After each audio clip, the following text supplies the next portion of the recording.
Hey, ICC friends, it's your girl Xaviera. And as you can see, I have someone very beautiful, special, and talented in the building with us today. I have the comedian and wait, let me run it back. Sorry. The incomparable Nice. producer, comedian, and now we have author added to the title. We have the beautiful Aida Rodriguez with us. Aida, I am so excited to have you here today. Me I too. I'm really am. excited to be here. I love your I don't even call it a blog. It's just a really positive space to go get information about our stories where we can see ourselves with dignity and it's not like petty. Even when you do your little things that you think you're being, it's still done like thoughtfully. It's like not the worst of us, like it's so Yeah, important, specifically for Black stories, that people tell them with respect, So yes, I yes. appreciate that because we talked before, and I told you that it was just always important for me to treat people with the same respect and dignity that I would want, to be treated with if I were in their shoes or in their position. So I try to operate like that's kind of like my little monitor to kind of keep me, Mm-hmm. without going too far to the left because sometimes I get that Captain Morgan's in me when I'm working, and sometimes. I mean, But you only yes. human. Yeah, but I was telling you before we started, just thank you. I just want to start by saying thank you. Thank you for writing this book. Thank you. Um, Legitimate Kid, a memoir, is probably one of the most mirror-like books I have probably ever read. You try to read self-help books, you try to read memoirs because they're going to be juicy and messy or tantalizing. And I had to struggle through the forward Mhm. with Ariana because she just did a beautiful job with the forward. But the moment that you opened this book up, I was like, okay, I know what time it is. I believe I cried reading the first page, and I tried to take some little notes about some of the things that really stood out to me. But before I get into all of that, I wanted to ask you why a book? What made you Mhm. write a book? As a comedian, we tell a lot of our stories, and a lot of them are very personal. My hero in comedy is Richard Pryor, and Mhm.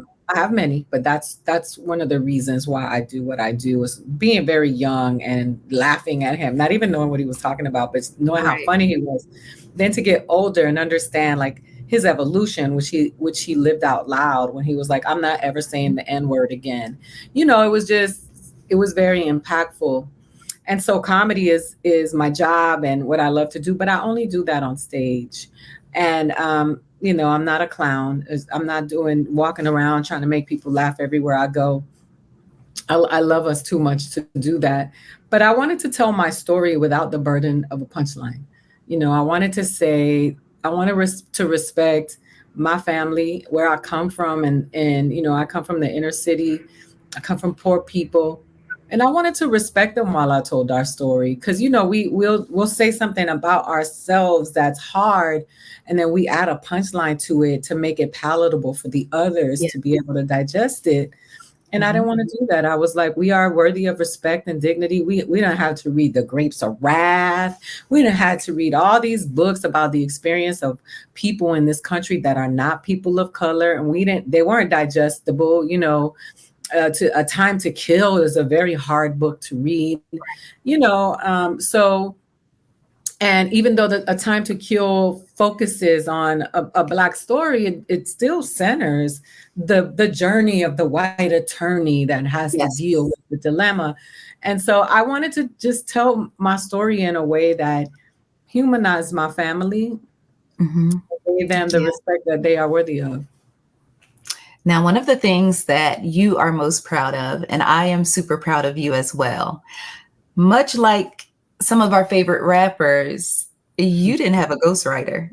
No. You pen to paper yourself. Talk to me about the process of like, where do you begin? Like, once you decide, I am going to write a book, like, what's your next step? Do you make outline like what you had to do in school when you're going to write a book report? Like, what's the process? Like, what is the actual process for the non-ghostwriters out there?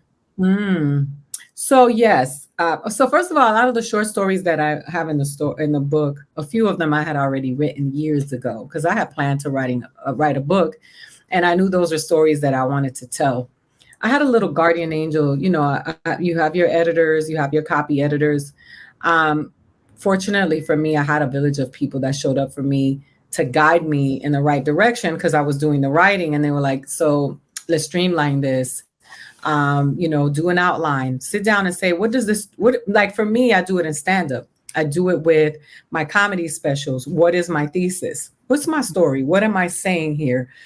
And when I sat down, it came to me when I went to the Dominican Republic, and I was like, oh, I'm going to tell the story about my father because I thought I was going to go there for answers, and I came back with more questions. So I sat down and I said, okay, this is my thesis. I'm going to sit down. This story is going to attack, because when I met all them sisters and they all had my father's last name, I felt some kind of way. Yeah. You know, I was like, yo, I'm the only one who doesn't have his last name. And I'm surrounded by even my other sister she comes from another relationship. She even has my father's last name. I'm the only one who didn't. Okay. And so, I sat there and I was like, all right, what am I going to do? So I wanted to tackle the issue of how legitimacy affected the way I felt about myself. And I created my thesis from there. And then I did an outline. And then I was like, this is what I'm going to write about. How long was the whole process of writing the book? Like, because I know you said you already had some pieces of it already there, but how long would you say, like, start to finish, once you like, okay, this is what I'm doing, it's go time? Or did you take your time and just develop it over time? It's funny. I started writing a book maybe about 5-6 years ago when I started writing those essays. But when I got my deal, I learned very fast that deals in the literature world are very different. In the literary world are very different than Hollywood. Hollywood, nothing happens until the ink until you sign the papers, right? Like but in the literary world, the agreement begins the day they say we're going to do a book. Because if they say they're going to do a book, they're going to do a book. Okay. Chances are they're not going to back up. They're going to do the book. So I didn't realize that. And I was just waiting on this contract. And then I got an email with my deadline. And I was like, what? I was like, oh, man, I got to get to writing. And then within, I started writing the book. And so in a year and a half, I had a year and a half to really get this book done. And I had to get it done. But it was like go time. A lot of all-nighters. I pulled a lot of all-nighters. I'm just, as I was reading, I'm thinking to myself, I'm like, okay, Ida has been on tour what feels like probably half of the year. Like, okay, and you're busy. I was like, where did she find time to do this? But I'm really glad that you did. And one of the things I wanted to tell you is just that I've been a huge fan. I became aware of you when I saw you on the Tiffany Haddish special, right? She Ready. And I kept telling everybody, you got to watch.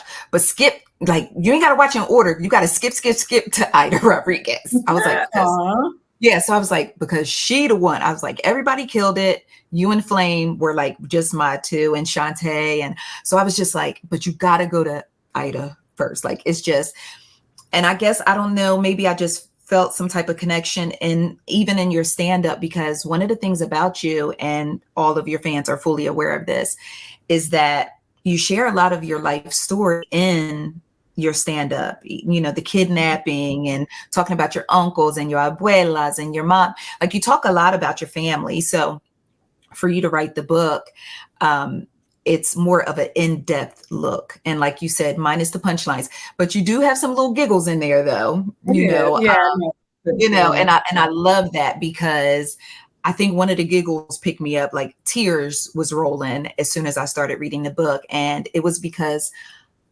I already knew that you were dope And once I saw you on a special, I started following you on social media. And then I was like, am I stalking this lady a little bit? Because I don't, sometimes there's fans, but then sometimes it's like, child, you're doing a little bit too much in the comments. Calm down. But one of the other things that I loved about you was how intelligent you were. And I know that it takes a certain level of intelligence to be a smart comedian. And you display that. My husband and I came out to see you, and you came to Atlanta. And see, I had to bring him to learn him about the Aida Rodriguez legacy.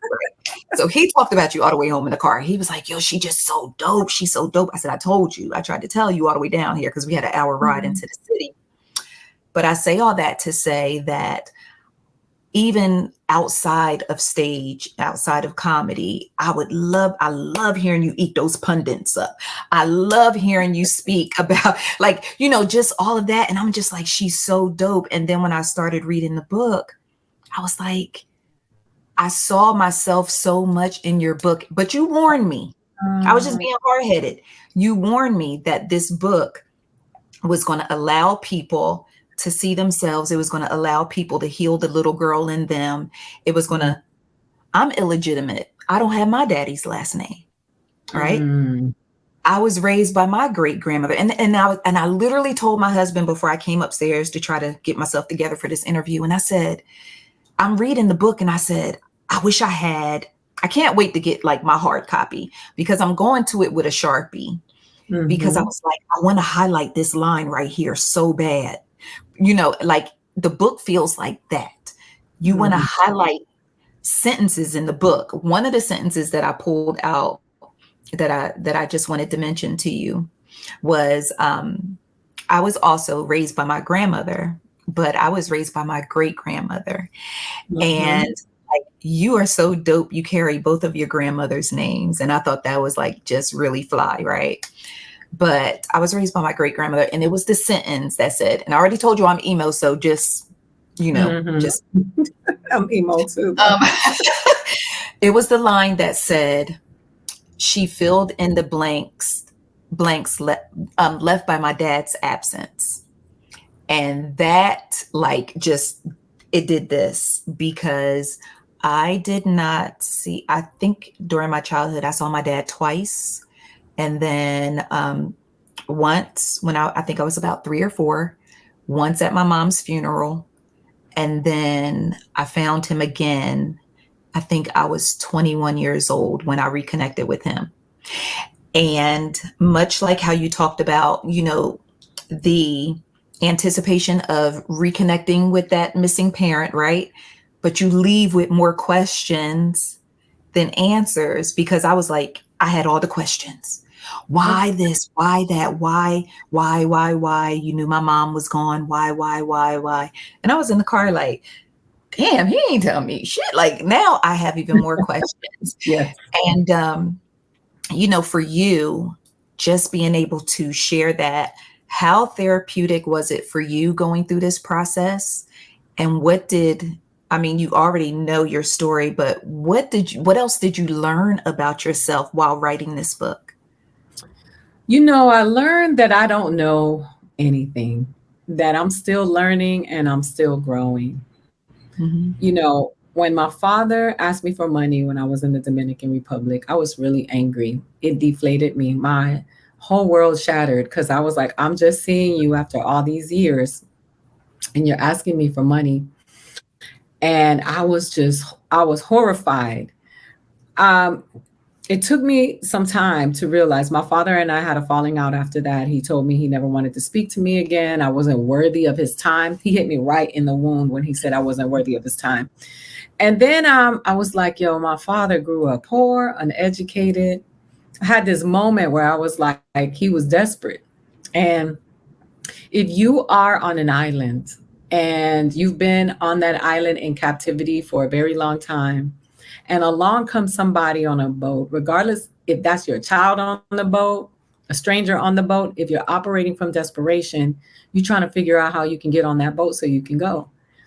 I couldn't give my father that humanity, because I was so wrapped up in my own pain and what that whole thing was supposed to look like for me, that it took me a minute, but then I realized, I was like, a lot of our fathers haven't been there because it's a direct result of white supremacy and systemic oppression. It's not Mhm. by accident, and that is not to excuse the behavior of the fathers that haven't been there, but it's just the reality of it. It's in the DNA, and it's going to take generations to break. And then you see it now. You see a lot of great fathers, right? You Mhm. have a husband. Your husband is right there with you as you await this new baby that is coming. That is Yes. something that I never saw my mom do. You know what I mean? Like, so I think that one of the things that I really learned was that I don't know anything.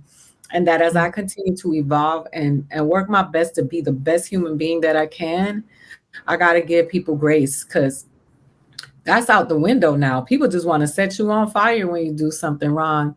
And we got Mm. to give our people some grace. Our people have survived, genocide. Mhm. Yeah, they've survived genocide. They've survived, you know, slavery and systemic oppression, but they've been targeted. People been trying to get rid of our people for a very long time. And we're still here. So I just learned that I was still learning. And, I regardless of, I don't have to be cool with everybody, but I do know that forgiveness is mine. Mhm. And I feel so much lighter after letting some things go and saying, I forgive you. You weren't there. You didn't do what you could have done, but I still forgive you. And what a weight, what a weight to be lifted. Absolutely. What's the old saying? Like when you have something against someone, it's like drinking the poison and expecting them to feel Yeah. the result of it. Mhm. But yeah, you're right about that. I'm still working on that part though. We're going to always We're work still on it. working on that part. Yeah, We're going it's to be working on it forever. you are absolutely right with that.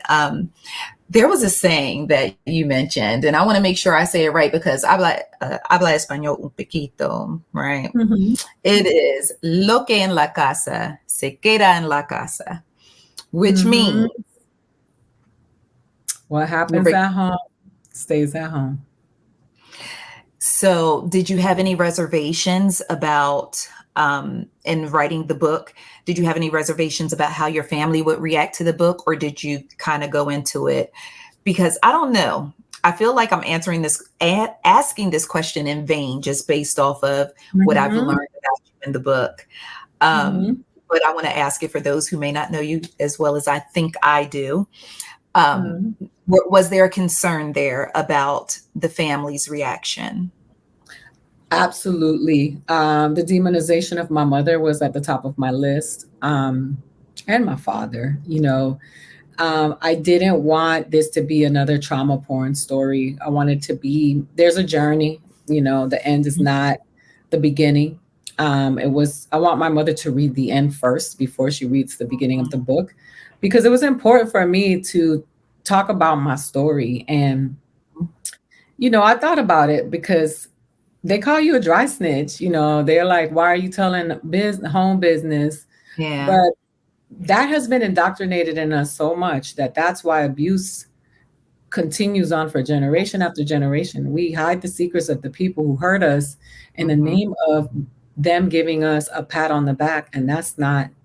So, yeah, I thought about it. And then I was like, I'm not going to do that. This is my story. This is me talking to me and my little me getting Mhm. together and saying, let's heal. I held her hand and I plunged forward and I said, we're going to get through this. And whoever's still on the other side has always been there, and whoever is not never was. And that was it. Absolutely.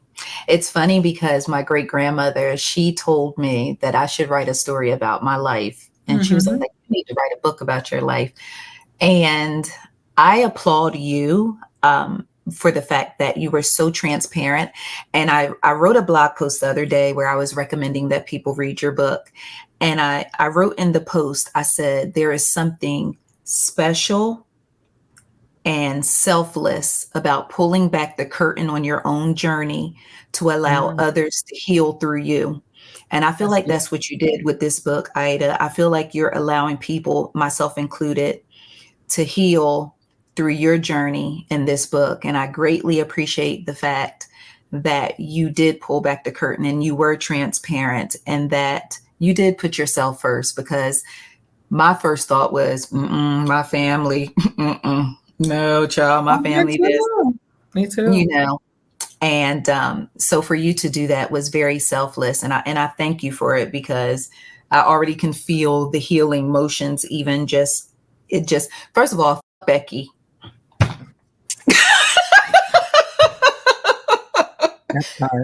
First things first, rest in peace, Uncle Phil. Then it's Becky.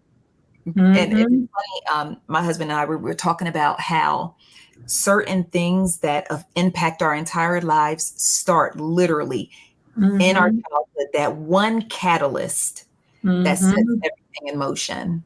Yeah. And a lot of us are walking around with the pain. Also, we felt muzzled at the time. You know, there's something that happens to you when you're faced with conflict, where you know all the things you want to say, but you get so overran by your emotions that you don't say it. And then later you're like, oh, you're walking back in the room like Cuba Gooding, just fighting. I should have said this and I should have said that. And you don't, because you know, and that was what this book was. That's what I would have said back then if I could have said, like, really, y'all, this is what y'all doing to me. This is how you, and yes, it's so important. You know, I grew up around a bunch of people who got made fun of for your daddy didn't sign your birth certificate. You don't have your daddy's last name. You a bastard. I grew up around that. And I was like, yeah, I'm going to speak up for these people who were worthy of the respect and the love that everybody else was worth. And where does that even come from? It doesn't even, legitimacy doesn't even have anything. It's rooted in what prostitution in America, and the term came from, you know, sex workers, children not being legitimate because the mothers were sex workers and they weren't married or whatever. But then we carry that so heavily. You know, people will be like, well, I got my daddy's last name. I'm not like you. And it's like, and if it's not that, it's my parents were married, or it's, you know what I mean? Like, so it's just like whatever we can use to weaponize against somebody else because we really don't feel good about ourselves. That's really what it is. Absolutely.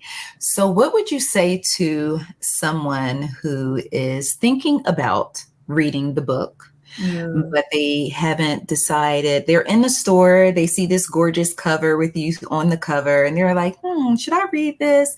What would you say to someone to tell them why they should pick up Legitimate Kid? Well, you know, it's a declaration of you, a declaration of you. It is a declaration of your legitimacy, your validation.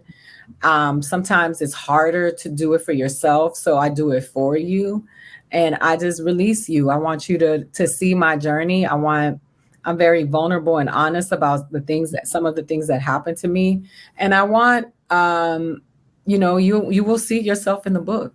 You know, you will see yourself in the book, and you owe it to yourself and little you to want to heal. And, you know, a lot of those books that people do are like, this person did that to me, and this person did that to me, and this person, and I'm this, and I'm that. And I didn't want to be that. Like you saw, there's accountability in the book. There's a part of the book where I'm like, I gotta stop. I can't be the victim forever. I can't just keep telling people that they did this to me. At some point, I gotta be accountable for my own life. I'm an adult now. Sure, horrible things happen to me, but I can't live in that forever. Absolutely. So you will find you in the book. Absolutely. And I can co-sign that, because I mean, literally from the time I opened it up, I was like, I was like, wait. For a second, I had to double check, make sure you weren't my sister. You probably know my father. There's a great possibility. Okay, had to make sure you weren't my sister. But I just thank you so much. Thank you for taking time to talk to me about this fantastic book. Thank you for writing this book. So many of us are going to be able to heal. Even those, the biggest thing for me was some of us are in denial and don't even realize we need to heal. Right. And I think I checked that box. You know, I'm just like, okay, this, that, and the third happened. All right, I'm still standing, whatever. And you go on and go on. And then each chapter was just like, yo, like, like how she know? How she know? Mm-hmm. And another thing that I walked away from was the book, realizing that a lot of times we think our stories are just like, oh, it was just me. A lot of our stories are universal in some way, shape, or form. Like we're all kind of tethered together by, you know, a dad who may not have been there, a mom with substance abuse, because I checked that box too, to check, Mm-hmm. you know, an abuela who means the world to us No. and always picks up the pieces. You know, I was like, check that box too. You know, there's so much there, and I'm just so grateful to you because, you know, a lot of times I'm just going to be transparent. Like a lot of times celebrities write memoirs and it feels like a money grab. Mm-hmm. That Mm-hmm. wasn't the case with this. Yeah, and you can feel it from the other authors. Like it's like when actors are like, I'm a comedian now, and it's because there's a strike or there's COVID and there's no way they can't work over here. So they're like, I'm gonna do this so I can still be seen and make money. And because Yes. I have fame, I can get ahead of these people. So I understand a lot of authors, have this anti-celebrity sentiment. And I don't consider myself a celebrity. I don't operate from that. I'm an artist who shows up every day to do what I love to do, express the things that I express for the sake of healing and shifting culture. But a lot of people don't. And for me, this book is very important. It's the beginning of my writing career as an author, because I do want to write other books. And I have a great deal of respect for the people who show up and do this every day for a living. So but yeah, I'm very well aware of that. For me, some people I've known that wrote books like in the last few months, it's over. It's like one thing, they did the book, they did the press, the book got sold a lot of copies, and they're like, all right, what's next? That's not what it is for me. For me, it's Right. I am with this, forever. This is the introduction of me as an author, but I also it's me as a storyteller and telling stories about people that look and sound like me. I grew up in Alapata, so it was only Black and brown people in that neighborhood. Right. And I didn't grow up in a war with Black people. I grew up with Black American people, because a lot of us were Black as well. But I Right. didn't grow up in a war. I grew up like, who messed with us? Like, Yes. who we got to go get? That's how I. Loyalty over everything. Yes. Yeah, so I didn't grow up like that. And I feel like, Miss Roll, who was my fifth grade teacher and the most beautiful woman I ever met in my life, who passed on, and I still feel that wound. She used to, because I'm tall, she used to say, stand up straight, stand up Mhm. straight. Mm-mm. I mean, I owe it to the block. Yes. People sing about the block, they rap about it, they talk about it. I'm in love with it. Hmm. Nothing but beautiful people on the block. They always highlight the few knuckleheads that went off to do bad things, but they don't highlight the Black people who've owned those houses for Right. generations and still have the homes. You know what I mean? Yes. Like, and I'm like, nah, I owe it to the block. That's right. Mhm. So, have you celebrated completing the book or the book's release? And if you haven't yet, how do you plan to celebrate the book's release? So I'm gonna celebrate in New York next week when the book releases. I'm doing a book conversation with Angela Yee at Yeah. the Lit Bar in the Bronx. And afterwards, I'm gonna go to dinner and I'm gonna celebrate with my daughter. Yay. We're gonna keep it very simple and keep it, like it'll be a celebration, but it'll be something personal. So, Yes. it's just, one of the most beautiful things about writing the book is that everybody who's graduated from this life that's no longer with me, they get to be alive in the book. Hmm. So when I feel, Something that you said that was very beautiful was you said that every person who owns this book can hold your heart in their hands. Okay, hold on.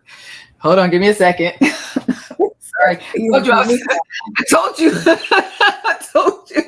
Hold on. I'm holding on myself. I did good. I did good. I did Yeah, good because you we've been did. talking now for almost 30 minutes. I did good.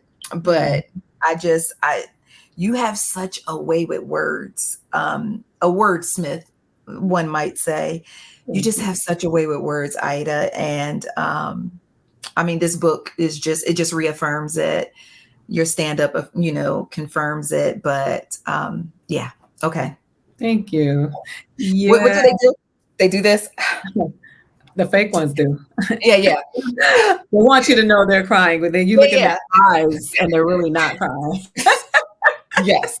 Just, yeah. Yeah. Okay. Yeah. But again, just thank you. Thank you for taking time to talk to us. Always Now, for you. Always for you. oh, thank you. Thank you. Yes. Thank you. I love you so much. I love you so much. Right back. The book is released October 17th, Yes. 2023. That is Tuesday, right? Yeah. Tuesday. So make sure you go out and pick up your copy. And it is important that you get your copy before October 21st, because we want our girl Aida on the New York Times bestsellers list. We're not playing about that. We're going to handle our business. So that's what we plan to do. But more importantly, I want to be on the people's list, and yeah, the people's champ. That's right. For me, that's why, Muhammad Ali was my hero, because he cared about the people. Absolutely. And so for me, as long as the people see themselves and I respect us and where we come from, that fills my heart. Thank you. And where can people go to just connect with you, to find out, just stay abreast of what you have going on? I know you're doing some talkbacks with the book, some book signings. Where can people go just to make sure that they can come out and support you wherever they are? Because we have like ICC friends everywhere. And I just want to make sure that we just embrace you throughout this process and show our love and support. Sure. Funny Aida, AIDA.com.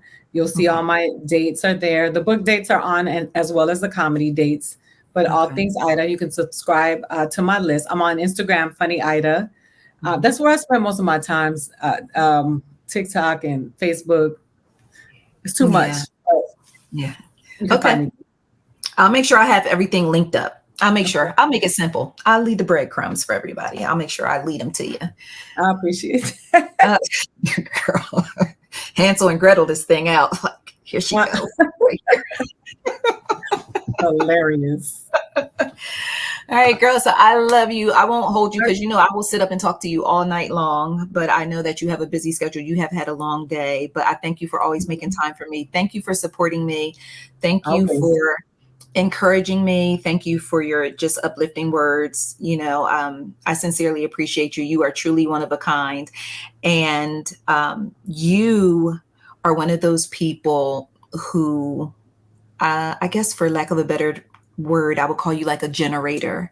Like you generate good things, you generate good people, you generate good vibes, you generate good feelings. And I really saw that firsthand when I went to your comedy show in Atlanta. That room was literally like just a bunch of primos and primas and cousins and besties. Even the people I sat around, like everyone, you just foster good energy wherever you are. And that's really special. You're a very special person. I'm a reflection of you. I appreciate that. Thank you. Hey, okay. All right, so that's enough. Okay, I'll let you go because I told you I'm a rambler. When I get excited and I just ramble. I appreciate that. I'm here though. If you need me, I'm here, and then I will be in touch with you soon about what we spoke about. Okay. All right. Thank you so much, Aida. Take care. Right. Have a good day. You too. Bye-bye.